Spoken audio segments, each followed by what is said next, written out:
bonjour, merci pour Gauche Moderne pour m'avoir invité pour la dernière fois et pour la deuxième fois. Et excusez-moi pour mon français, j'espère d'être compris, mais c'est peut-être mieux qu'en italien.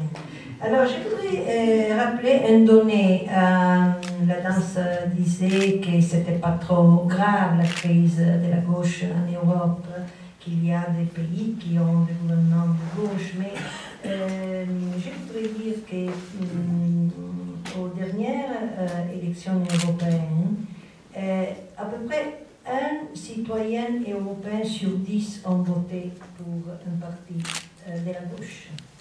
Alors, je pense que ça, c'est assez grave et que le problème, c'est très profond et on doit réfléchir.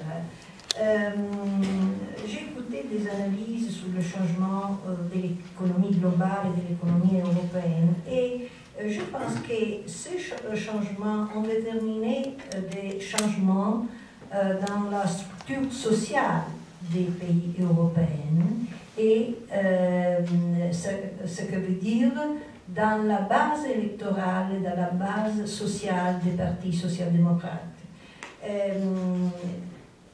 M. Herzog disait les partis de la gauche parlent seulement à une partie de la société qui sont les partis qui sont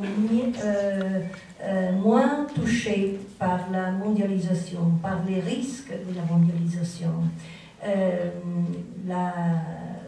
En Italie, ça c'est particulièrement vrai, la base sociale du parti de la gauche, ce sont les fonctionnaires du secteur public, les salariés des grandes entreprises, sont une partie qui va progressivement à être une partie petite de la société.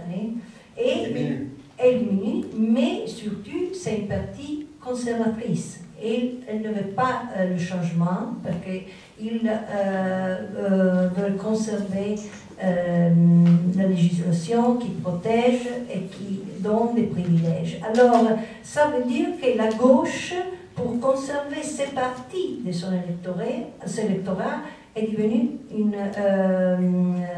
un parti politique conservateur. Et ça, c'est la raison pour laquelle en Europe, la social-démocratie va être un parti qui va réduire son électorat. Mais, vous voulez dire qu'il va en se rétrécissant oui, parce que en Italie comme en Europe, la social-démocratie, je pense, n'est pas capable de parler à la part plus vitale de la société. Les petits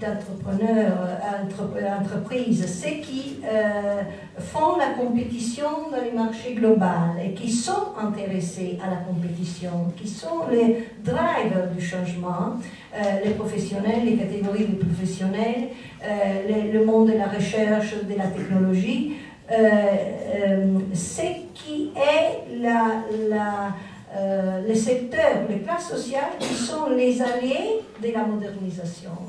Alors, je pense qu'il y a beaucoup de possibilités pour des partis progressistes. J'aime l'appeler progressiste parce que je n'étais jamais dans ma vie vraiment de gauche. Je ne suis pas été ni communiste ni social-démocrate, mais progressiste.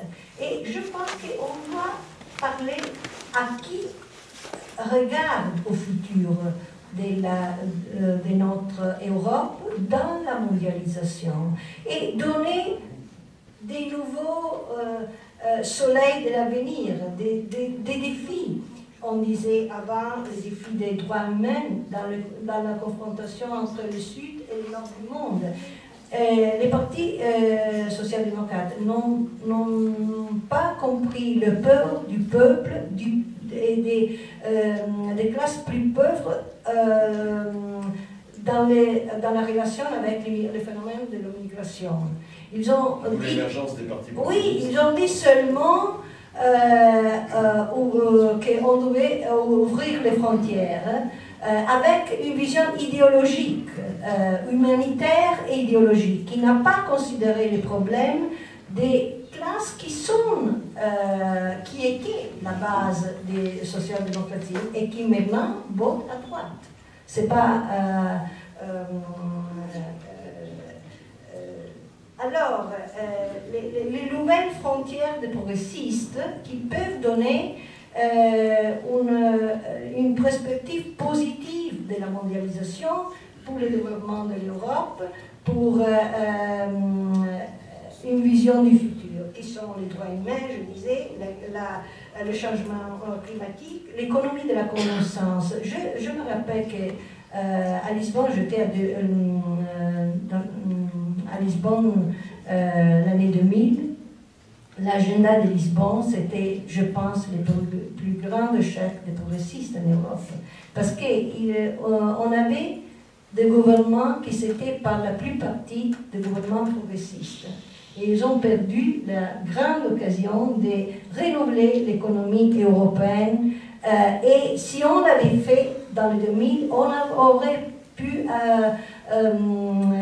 approcher la crise de la mondialisation différemment, je pense. Mais le problème, c'était qu'on aurait dû modifier profondément la structure de la production et la redistribution entre les classes et les intérêts, que c'était la base sociale et électorale du parti progressiste. Et ils n'ont eu pas la force de le faire.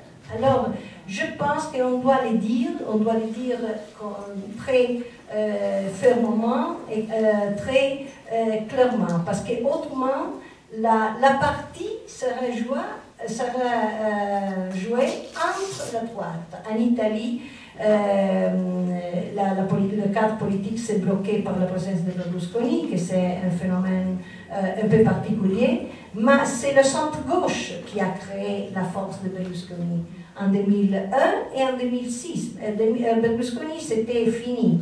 Mais dans le 2008, le gouvernement Prodi a fallu la capacité de connecter sa politique avec les classes moyennes, avec une politique fiscale fou. Parce qu'il a coupé la taxation des grandes entreprises et des instituts bancaires et a fait plus pauvre la classe moyenne. Et cette erreur, je pense que sera le point de crise de la centre-gauche en Italie pour beaucoup d'années. Alors, je pense que la possibilité pour la centre-gauche, les progressistes, de regarder au futur avec des espoirs, c'est d'avoir des idées et une vision du futur qui soient capables de parler à ceux qui sont intéressés à construire le futur et pas plus à les classes qui s'opposent au futur et sont seulement intéressées à préserver ses privilèges. Vous voulez dire que les progressistes cessent d'être conservateurs, c'est ça? Oui. Merci.